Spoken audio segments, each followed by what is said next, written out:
What's up, what's up, what's up? It's your girl Stacy Lito coming at you live with another video, baby.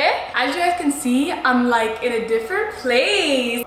Yeah. I've been watching a lot of like self-help videos and it's just like chit chat, PJs. And so I was like, this is really fucking cute. I really want to get in on the banta, you know what I mean? Today's video is just going to be a chit chat, little vibe. I'm just going to be talking to you guys about the struggles of being an African daughter.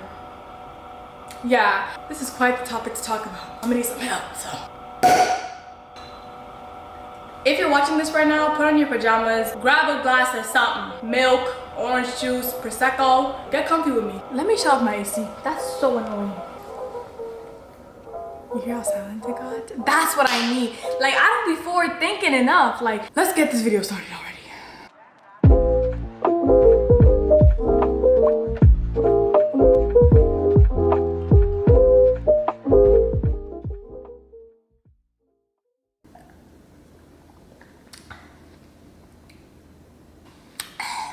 A couple weeks ago, I tweeted this. On my mom's side, I'm the first daughter, the first niece, the first granddaughter. Yeah. The response to the tweet, I was just like, maybe we need to get into this. Maybe we need to deep this. So yeah, that's what we're talking about today. The first struggle of being an African daughter. We're the first to learn everything, especially when it comes to being a woman. I have friends who are the second daughter or the third daughter or whatever. So they have it easier because they can lean on their older sister to kind of show them the way when it comes to periods and sex and boys and jobs. They just have a shoulder to lean on. Life is still hard, but not as hard as it would be if you were the first king, you know what I mean? Throughout this video, I'm going to be speaking on the struggle of being an African daughter in general, but right now I'm speaking on the first because I could resonate with that. That's what I need. I'm talking about my struggle here, babe. Give me a second to just let that shit air. I know that when I was growing up, I didn't have anybody teach me about any of the things I named about, and I kind of had to learn about them by myself. And the sad part is, it's kind of understandable why you have to learn by yourself, because keep in mind that 9 times out of 10, your mom grew up in an African country. Now, in these African countries, their moms had more to worry about than teaching their daughters about the birds and the bees. You know what I mean? Like, they had more to worry about, so they didn't really give their daughters these talks. Hence why our moms don't think to now sit their daughters down and be like, hey, this is the real world, how to deal with it. This is things that I've learned. I give African mothers a pass on that, or personally, I've given mine a pass because I can understand where the disconnect happened. However, I feel like at times it's really hard. I have like African girlfriends that are like, okay, but the same way I'm about to have kids and break that generational curse because I know where my traumas came from and I'm not gonna let my kids have the same traumas. Like, I'm going to learn and I'm going to pass the knowledge on, is the same way my mom could have done it too. But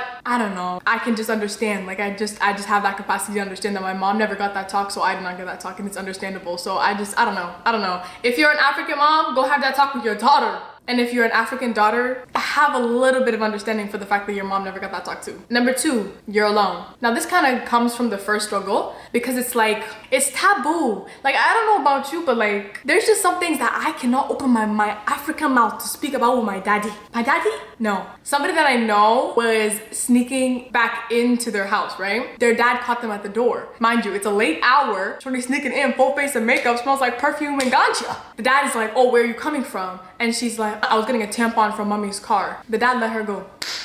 When I was hearing the story, I was like, bro, why didn't he like a tampon? The tampon excuse was enough to get her out of that predicament. Why? Because it's taboo to speak about periods. There's just certain things in the African community that are just like not supposed to be spoken about. Why? I don't understand. I don't understand why it's such taboo to speak about. A period happens. I don't get periods because I've done something wrong. I don't get periods because I've done something good. Periods just come. If I could have a choice to get that shit or not, I would say, no, I don't want it. But because it's like, oh, blood coming out of like your lady parts, let's not talk about it. Let's just go to bed. Let's ignore the fact that you smell like liquor right now and let's go to bed.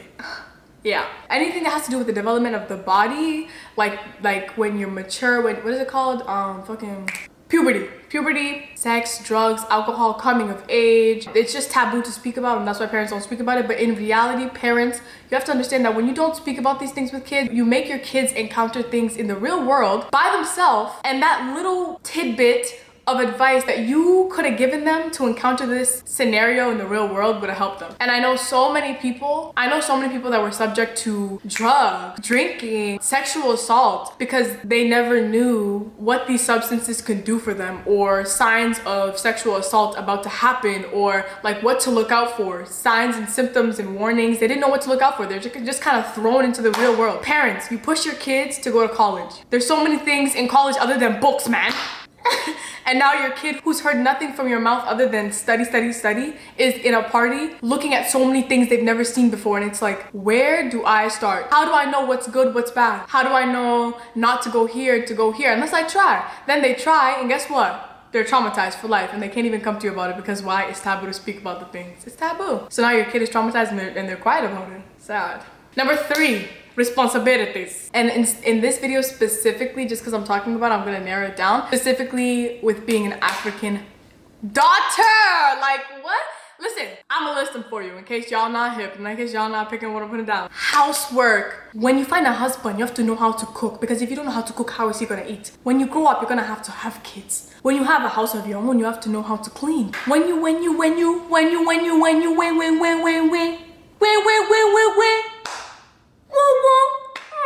I feel like at sometimes it's like a win-lose situation. I'm going to play angel's advocate and devil's advocate on this one. So I'm gonna do devil's first. It's not fair the way that African daughters are pressed to learn how to cook and clean, and the boys are not. Okay, I cannot name how many times, like when you go to a function, aunties who are not even related to me. I call you auntie out of respect. You're not actually my auntie. You're just a friend of a friend of a friend of a friend, and you came over my house for a function. And now you're here telling me about how women are supposed to cook and clean for their husband and do this for their kids and do this and this and this. At what point do I do both for myself? And the pressure is getting worse and worse every day. Oh my God.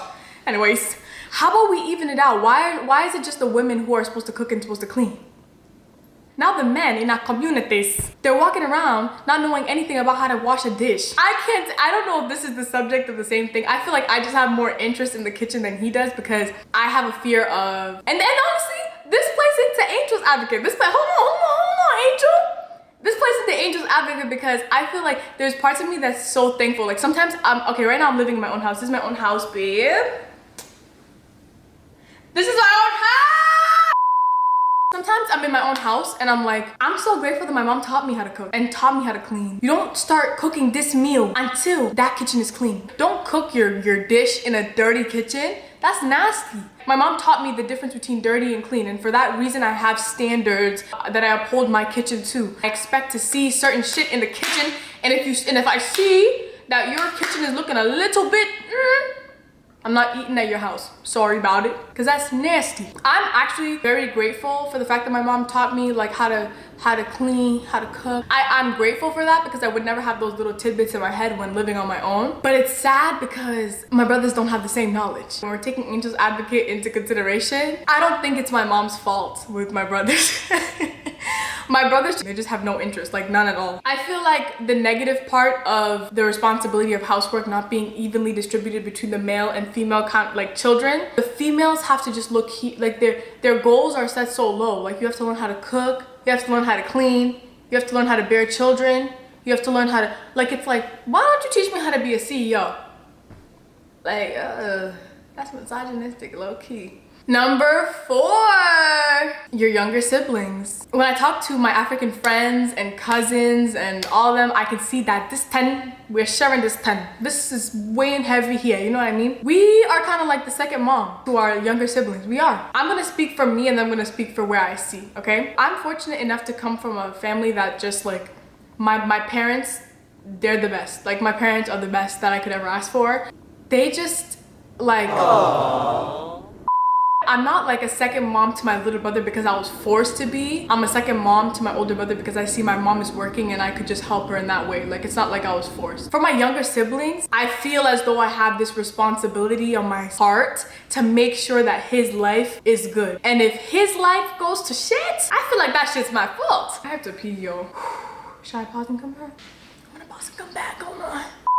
Okay, I'm back. I'm no longer pressed. It is soon. Where was that? Okay, younger siblings. Okay, yeah. I feel like as the first daughter and the only daughter, I have a responsibility when it comes to my little brother. And no one has ever told me, Stacy, that little boy is your responsibility. That little boy, if his life goes to shit, it's your fault. No one has ever told me that shit, but for some reason, I carry that nigga on my back like it's my job. Like, he just like is in my brain 24/7. Today was a half day. He hasn't eaten lunch. I need to bring lunch when I pick him up. Today he has a birthday party. He doesn't have anything to wear. I've seen him wear the same sweatpants every single day. I need to go buy him something. Like, no one has ever put that burden on me, but for some reason, as an African daughter, you feel it. At first I thought I was just like doing too much. I talked to one of my cousins about this. I didn't even talk to her about it. I didn't even bring it up, but I heard her like kind of talking about her situation. It's the same thing. The reason some African girls will take this role is because they know that in their childhood they didn't get that. They protect their little siblings and try to give them what they never got. You know what I mean? Like, they try to like parent them in a way that they never got parented. I don't know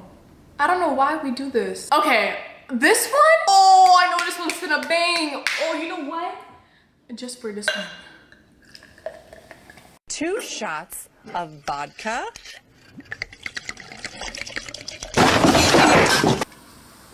Shit. African boys are glorified. You boys, shut it up. The thing about boys is they will never understand. They will never understand the place they hold in their parents' heart. A boy is everything. A protector, a caretaker. Especially in an African family, like, a boy is everything. I don't get how he can be everything. He can't even cook, he can't even clean, but that's besides the point. They will look out for their boy. They give the boy extra care. Like, if the boy finished their food, they will clean up after them. If the boy needs to have his laundry cleaned, they will clean it.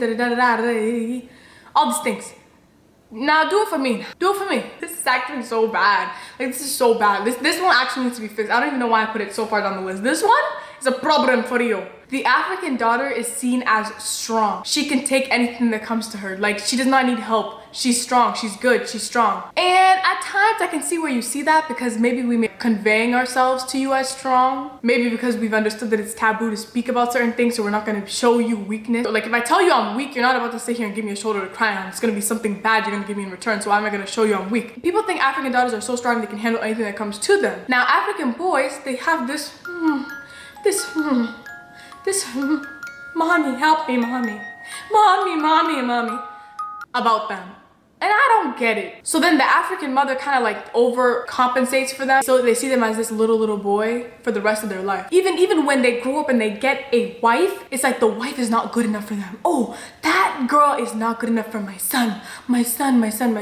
This girl, she doesn't clean for my son. She doesn't cook for my son. My grandchildren are going, they're getting weaker, they're getting hungry. This woman does not cook. Baby, your son is 37. Let it go. I've seen some African women, they will criticize the absolute out of who their son marries. In their head, that's their husband they never got. But babe, that isn't your husband. It's just, you know what I mean? You should have been the bachelorette in your own lifetime. You finished. The time for you to find a husband is no longer now. Let your son go now and find somebody to be with him, please. Okay, I don't know how long I've been talking for, but I feel like I've just been chatting up on here. That's not all the struggles we face as African daughters, but it's what I have time for today, so we're gonna just leave it at that. That was good to get off my chest. I feel like that felt like therapy.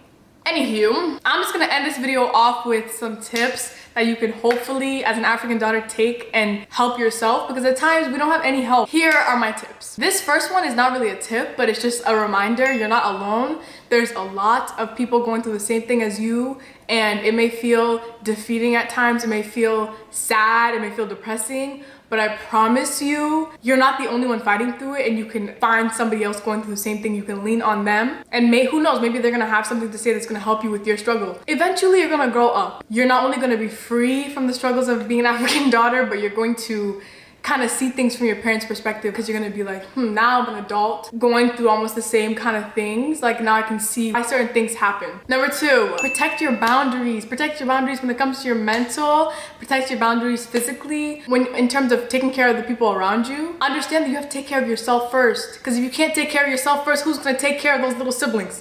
Who?